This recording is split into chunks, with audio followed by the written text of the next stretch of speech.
الواجب لذاته عالم الکلیات۔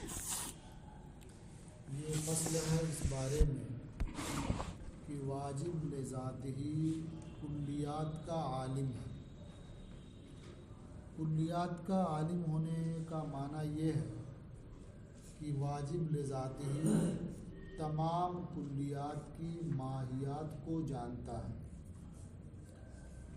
اور ان سب کو جانتا ہے جن کا تعقل و ادراک ہو سکتا ہے، ممکن ہے۔ اب اس کی دلیل کہ واجب لذاتہ کلیات کا عالم ہے، دلیل کیا ہے؟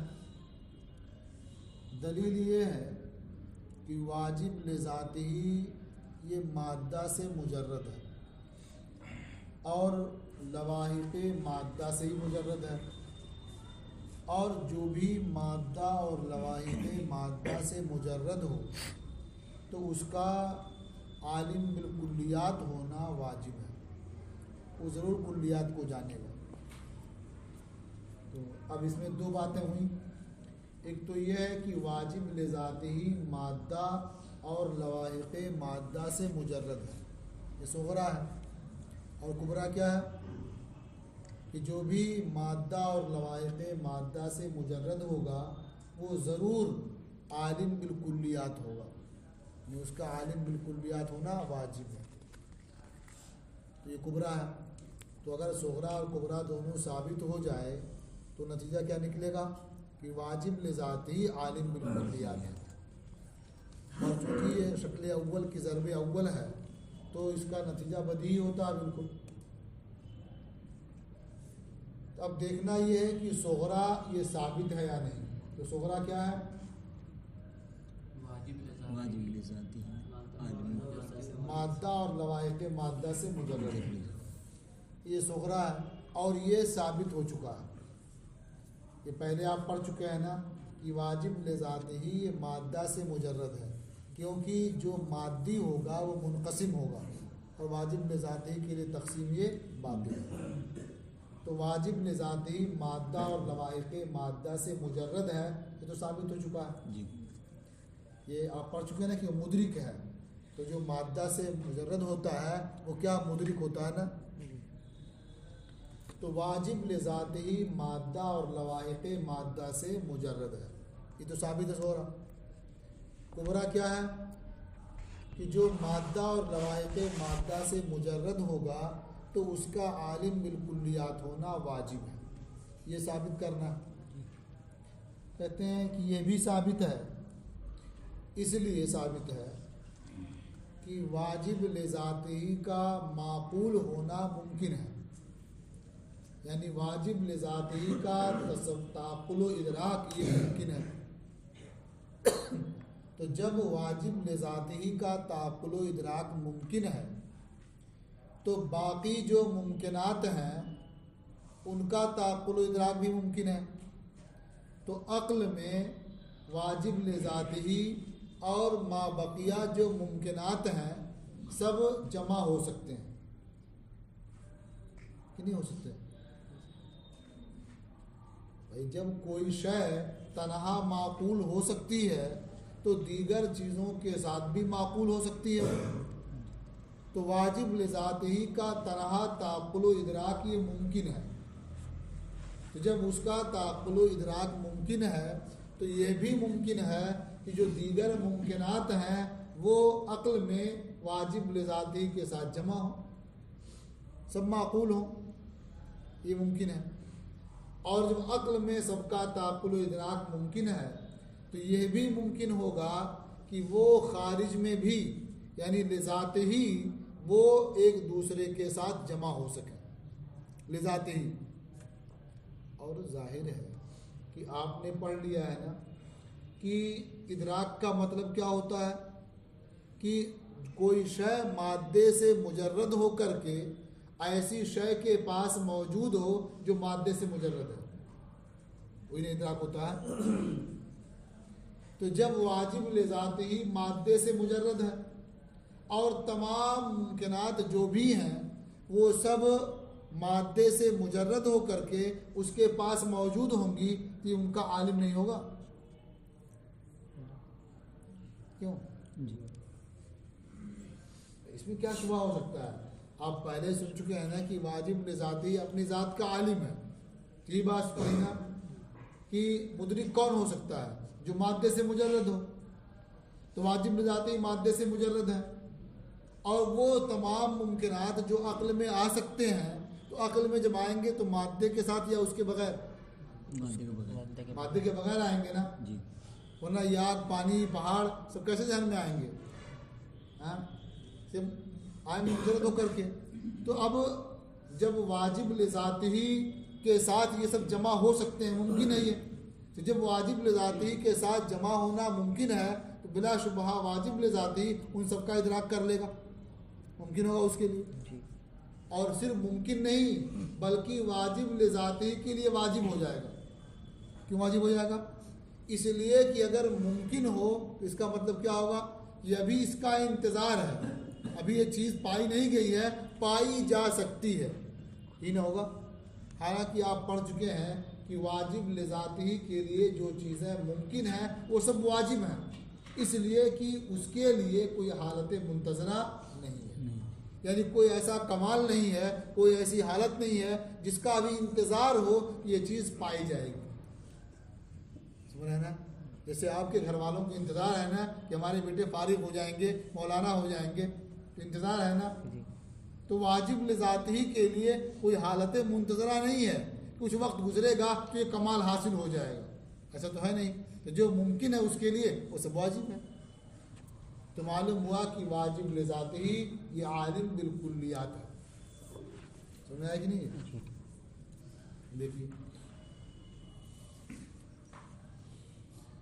یہ فصل ہے اس بارے میں کہ واجب لذاتی یہ عالم بالکلیات ہے. لأنه مجرد عن المادہ، اس لیے کہ واجب لذاتی مادہ سے مجرد ہے، ولواحقها اور لواحق مادہ سے مجرد ہے. وکل مجرد عن المادہ ولواحقها، اور جو بھی مادہ اور لواحق مادہ سے مجرد ہو، یجب ان یکون عالما بالکلیات، تو اس کا عالم بالکلیات ہونا واجب ہے. اما صغرا، رہا صغرا فقط مرہ ذکرہا، تو اس کا ذکر گزر چکا. یعنی واجب لذاتی مادہ سے مجرد ہے، یہ ثابت ہو چکا ہے، اس کا بیان پہلے ہو چکا ہے. وَأَمَّا الْكُبْرَى، اور رہا کبرا، فَلِأَنَّ كُلَّ مُجَرَّدٍ يُمْكِنُ بِالْإِمْكَانِ الْعَامِ أَنْ يُعْقَلَ مجهول. اور رہا کبرا تو اس لیے کہ ہر مجرد کے لیے معقول ہونا ممکن ہے، بالامکان العام، ہر مجرد کے لیے معقول ہونا، یعنی جو مادے سے مجرد ہو اس کا عقل میں آنا، اس کا تعقل و ادراک ہونا یہ ممکن ہے. وَهَذَا بَدِيهٌ لَا خَفَا فِيهِ، اور یہ مسئلہ تو بدیہی ہے، اس میں کوئی پوشیدگی نہیں. وَكُلُّ مَا يُمْكِنُ أَن يُعْقَلَ وَحْدَهُ، اور ہر وہ شے جس کا تنہا معقول ہونا ممکن ہے. يُمْكِنُ أَن يُعْقَلَ مَعَ كُلِّ وَاحِدٍ مِنَ الْمَعْقُولَاتِ لَا مَحَالَةَ، تو معقولات میں سے ہر ایک کے ساتھ معقول ہونا بھی ممکن ہوگا ضروری طور پر. جب تنہا وہ شے معقول ہو سکتی ہے تو دیگر معقولات کے ساتھ بھی وہ شے معقول ہو سکتی ہے. فَيُمْكِنُ أَن يُقَارِنَهُ سَائِرُ الْمَعْقُولَاتِ فِي النَّفْسِ، تو اب ممکن ہے کہ دیگر معقولات واجب لذاتی کے ساتھ شریک ہوں، مقارن ہوں نفس میں. فَإِنَّ الْإِدْرَاكَ وَالتَّعَقُّلَ هُوَ حضور صورت المعقول فی العقل، اس لیے کہ ادراک و تعقل وہ معقول کی صورت کا حاضر ہونا ہے عقل میں، مادہ اور لواحق مادہ سے خالی ہو کر. یہی تعقل و ادراک ہے. وَكُلُّ مَا يُمْكِنُ أَن يُقَارِنَهُ سَائِرُ الْمَعْقُولَاتِ، اور ہر وہ شے جس کے لیے ما بقیہ معقولات کا مقارن ہونا ممکن ہے عقل میں، تو یہ بھی ممکن ہے کہ دیگر معقولات اس کے مقارن ہوں لذاتے ہی. جو لکھا نا پھر یمکنو، یہ کاف پہلے ہو گیا میم بعد میں ہے نا، یہ ہے یمکنو، بنا لیجئے گا اس کو. یمکنو ان یقارنہ سائر المعقولات، یعنی اس کے لیے ممکن ہوگا کہ ما بقیہ معقولات اس کے مقائن ہوں لذاتے ہی. تو اب تک خالی امکان ثابت ہوا. اب کہتے ہیں جو بھی واجب الوجود کے لیے ممکن ہے بالامکان العام یجب وجودہ لہ، اس کا وجود واجب لذاتی کے لیے واجب. کہتے ہیں وکل ما یمکن لواجب الوجود، ہر وہ شے جو واجب الوجود کے لیے ممکن ہے بالامکان العام یجب وجودہ لہ، اس کا وجود اس کے لیے واجب ہو جاتا ہے. وَإِلَّا لَكَانَ لَهُ حَالَةٌ مُنتظرہ، ورنہ اس کے لیے کوئی حالت منتظرہ ہوگی، یعنی ایسی حالت ہوگی جس کا ابھی انتظار ہو. وَهَذَا خُلْفٌ، اور اخلاف مفروض. اتنی بات سمجھ آ گئی. اب ایک سوال یہ ہے کہ اگر باری تعالیٰ کسی شے کا عالم ہو تو وہ اسی شے کا فاعل بھی ہوگا، اس لیے کہ جو چیزیں بھی ممکنات کی قبیل سے ہیں یہ سب کو موجود کرنے والا کون ہے؟ واجب لذاتی. کچھ دیکھنے میں بالواسطہ ہے، کچھ بلا واسطہ ہے، لیکن ہے تو وہی نہ واجب. اس نے موجود کیا دوسرے کو، دوسرے نے موجود کیا تیسرے کو. تو جو بھی چیزیں ہیں سب کو موجود کرنے والا کون ہے؟ واجب لذاتی. تو معلوم ہوا کہ جو شے معقول ہوگی تو اس کی صورت کو موجود کرنے والا کون ہے؟ واجب لذاتی. اور جو عالم ہوتا ہے وہ حقیقت میں قابل ہوتا ہے، وہ قبول کرنے والا ہوتا ہے نا. جیسے آپ کا ذہن ہے، صاف ستھرا ذہن ہے، جو چیز بھی آئے گی اس میں منقش ہوتی جائے گی. وہ آپ نے اسے قبول کیا نا، قبول کر لیا، نقش ہو گئی اسی میں. تو جو عالم ہوتا ہے وہ کیا ہوتا ہے؟ قابل. اور ظاہر ہے کہ قابل جو ہوتا ہے وہ اثر قبول کرتا ہے، اور فاعل جو ہوتا ہے وہ اثر موجود کرتا ہے. اور دونوں میں منافات ہے نا، دونوں الگ الگ چیزیں ہیں. قابل الگ ہے اور فاعل الگ ہے. تو اگر واجب لذات ہی کسی شے کا عالم ہوگا تو اس شے کی صورت کے لیے فاعل بھی ہوگا، تو اس کا اس کے لیے فاعل یعنی فاعل ہونا اور عالم یعنی قابل ہونا بھی لازم آئے گا. اور یہ محال ہے. اس سے کیا ترکیب ہو جائے گی نا، اور ترکیب کیا اس کے لیے باطل ہے. تو کیا سمجھ میں آیا کہ وہ کسی شے کا بھی عالم نہیں ہے، یہ لازم آئے گا نا.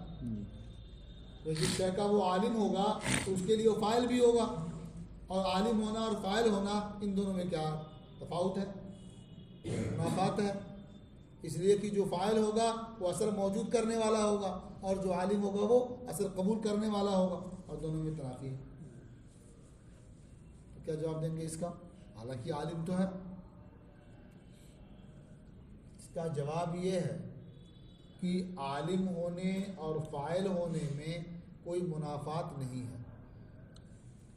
اس لیے کہ قابل ہونے کا مطلب کیا ہے؟ کہ وہ شے کے لیے مستعد ہو. یہ نہ مانا ہے کہ مستعد ہے شے کے لیے، قبول کرنے قابل ہے وہ. تو اور مستعد ہونے کا معنی کیا ہے؟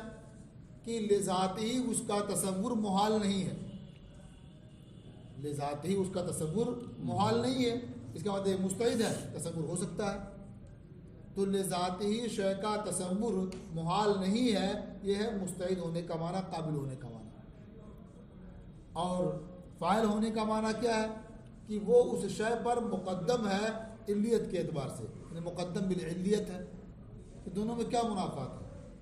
کہ ایک شے دوسری شے سے مقدم ہو اور یہ تقدم بالعلیت ہو، اور اس کے لیے اس کا تصور کرنا محال نہ ہو. دونوں میں کیا منافات ہے؟ کیوں؟ کوئی منافات معلوم ہو رہی ہے؟ شے اس سے پہلے ہو، اور تقدم کون سا ہو؟ تقدم بالعلیت. جب تقدم بالعلیت ہوگا یہ فاعل ہوگی اس کے لیے نا. تو تقدم بالعلیت ہو، پہلے رہے اس سے، اور اس کے لیے اس کا تصور و ادراک محال بھی نہ ہو. تصور ادراک محال نہیں ہو، ویسے قابل ہے، مستعد ہے اس کے لیے. دونوں میں کہاں منافات ہوئی؟ تو اس لیے یہ کہنا کہ دونوں منافات ہے یہ صحیح نہیں ہے. دیکھیے فَإِنْ قِيلَ تو اگر اعتراض کیا جائے کہ لو کان الباری تعالی عالماً بشیء کہ اگر باری تعالیٰ کسی شے کا عالم ہو لکانا فاعلاً لتلک صورت تو ضرور وہ فاعل ہوگا اس صورت کا وقابلا لہا اور اس کا قابل بھی ہوگا وہو محال اور یہ محال ہے. کیوں محال ہے؟ لأن القابل هو الذي يستعد للشيء اس لیے کہ قابل وہ ہے جو شے کے لیے مستعد ہوتا ہے اور فاعل وہ ہے جو شے کو انجام دیتا ہے شے کو موجود کرتا ہے. والاول غیر الثانی اور اول یہ ثانی کا غیر ہے یعنی مستعد ہونا یہ موجود کرنے کا غیر ہے. فیلزم الترکیب تو یہ ترکیب لازم آئے گی یعنی وہی فاعل بھی ہو وہی قابل بھی ہو ترکیب لازم آئے گی نا. قلنا ہم کہیں گے یعنی اس شبہے کا اس اعتراض کا جواب لما لا يجوز ان يكون الشيء الواحد یہ للشرع بلکہ شے ہے لما لا يجوز ان يكون الشيء الواحد مستعدا للشيء التصوری یعنی یہ کیوں ممکن نہیں ہے یہ کیوں جائز نہیں ہے کہ شے واحد یہ مستعد ہو شے تصوری کے لیے. شے واحد ہے یہ مستعد ہو شے تصوری کے لیے اور اس کے لیے مفید بھی ہو اس کے لیے مفید بھی ہو مستعد بھی ہو اور مفید بھی ہو. کہتے وہذا اور اس لیے دونوں ہو سکتا ہے لأن معنی کونہ مستعدا للشیء اس لیے کہ مستعد للشیء ہونے کا معنی یہ ہے کہ لذات ہی اس کا متصور ہونا یہ محال نہیں ہے یا اس کے لیے تصور کرنا یہ محال نہیں ہے. تو مستعد للشیء ہونے کا معنی یہ ہے کہ لذات ہی اس کا تصور کرنا یہ محال نہیں ہے اور فاعل ہونے کا معنی یہ ہے کہ وہ مقدم ہے بالعلیت اس تصور پر. فلما قلتم انہما متنافیان تو کیسے آپ نے یہ کہا کہ یہ دونوں متنافی ہیں ان دونوں منافات ہیں. ان دونوں کوئی منافات نہیں ہے. یہ ایک شے کا وجود پہلے ہو اور یہ شے اس کے لیے کیا ہے اس کا تصور بھی کر لے کچھ منافات نہیں ہے. پہلے بھی ہو اور تصور بھی کر لے منافات نہیں ہو سکتا ہے. اب ایک دوسرا مسئلہ یہ ہے کہ آپ نے اب تک جو پڑھا ہے وہ یہی نا کہ یہ جو صفات ہیں یہ واجب تعالیٰ کی حقیقت پر زائد نہیں ہے. پڑھ چکے ہیں نا زائد ہوں گے ترکیب لازم آئے گی تو سمجھ گیا وہ عین ہے حقیقت ہے. کہتے ہیں کہ اصل اس مسئلے میں اختلاف ہے کہ یہ صفات جو ہیں یہ واجب تعالیٰ کا عین ہے یا غیر ہے. غیر ہے تو قائم منظم ہے یا قائم منتزع ہے یا یہ کہ جز ہے اس کا. یہ 5 مذاہب ہیں اس میں یعنی صفات جو ہیں یہ واجب تعالیٰ کا عین ہے یا اس کی ذات کا جز ہے یا اس کے ساتھ قائم ہے. قائم ہونے کی 2 صورتیں ہو جاتی ہیں یہ قائم منتزع ہے یا قائم منظم ہے. تو اس طرح سے مختلف مذاہب ہو گئے مختلف اقوال ہو گئے. تو جو راجح یہ ہے کہ جو کچھ بھی ہے یہ اس کی ذات کا عین ہے. مصنف کے نزدیک راجح یہ ہے کہ ذات کا عین نہیں ہے بلکہ اس کا جز ہو سکتے ہیں یا اس کے ساتھ قائم ہو سکتے ہیں. تو اب چونکہ جو لوگ ذات نہیں مانتے ہیں اس کے رد کرتے ہیں عین نہیں مانتے ہیں. مصنف نے بھی عین نہیں مانا ہے اس لیے فرماتے ہیں کہ جن لوگوں نے اعتقاد کیا کہ علم واجب لذات ہی یہ اس کی ذات کا عین ہے تو گویا انہوں نے واجب لذات ہی سے علم کی حقیقت کی نفی کر دی ہے. علم کی حقیقت کی نفی کر دی معنی ہی نہیں ہے. تو خود اس کے محشی فرماتے ہیں کہ جس کو بہت تفصیل معلوم کرنی ہو کیونکہ یہ بحث ہے بہت پیچیدہ تو جو ملا حسن پڑھتے ہیں نا تو ملا حسن تو ایسی مشکل کتاب جانتے ہیں نا تو یہ پوری بحث اس میں دی ہوئی ہے کہ واجب تعالیٰ کا جو علم ہے یہ عین ہے یا جز ہے یا غیر ہے قائم ہے اس کی صورت کیا ہے یہ تفصیل سے وہاں بیان کر دی گئی ہے. اتنی بات آپ سمجھ لیں کہ جو راجح ہے وہ یہی ہے کہ واجب تعالیٰ کا جو علم ہے، جو اس کی صفت ہے، یہ واجب تعالیٰ کا عین ہے۔ اور یہ بھی جان لیں کہ مصنف کے نزدیک، یعنی فلسفے کے جو مصنف ہے اس کتاب کے، ان کے نزدیک عین ہونا راجح نہیں بلکہ مرجوح۔ اس لیے رد کرتے ہوئے فرماتے ہیں کہ جس نے اعتقاد کیا کہ واجب لذات ہی کا علم اشیاء کا یہ اس کی ذات کا عین ہے، گویا اس نے اعتقاد کیا حقیقت میں علم کی نفی کا۔